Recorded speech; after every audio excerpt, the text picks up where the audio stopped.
Assalamu alaikum, dear brothers and sisters. I hope you all are doing well. Today I want to talk about respect for other religions. Specifically, does Islam teach us to respect people of other religions? The answer is yes.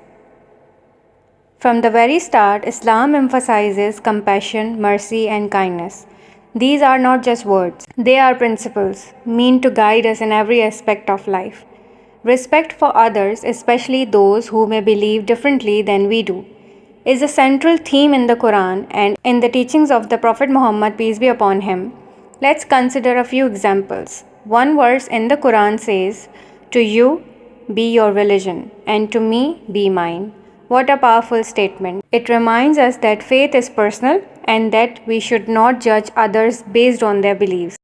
This verse teaches us to live and let live, to treat people with kindness and understanding regardless of their faith. Islam calls us to show respect and love to others, not just tolerance. And this is a lesson the world deeply needs today. Another verse in the Quran tells us there shall be no compulsion in religion. Islam makes it clear that faith is a choice, something that cannot be forced. The idea here is that each person's path to Allah is their own. If Allah Himself has given people the freedom to choose, who are we to deny them that right? Our role is to inspire with our own actions, to live so kindly and justly that people feel drawn to us, not judged by us. The life of the Prophet Muhammad, peace be upon him, is filled with examples of compassion towards people of other religions. He made agreements with Christians and Jews, protected their places of worship, and even prayed for their well-being. The Prophet Muhammad, peace be upon him, did not just say words of respect, he showed it through his actions. He lived side by side with people of different faiths and showed them dignity and kindness. Respect in Islam goes beyond words. It's in our behavior. It's how we treat our neighbors, our friends, and even strangers.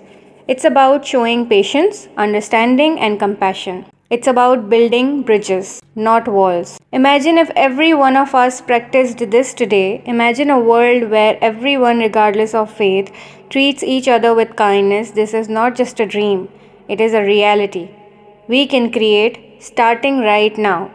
And Islam teaches us that this path begins with respect, compassion, and empathy for all. So, dear brothers and sisters, let's carry this message with us. Let's show the world what true respect looks like. Let's honor the diversity of this world not as a weakness but as a strength.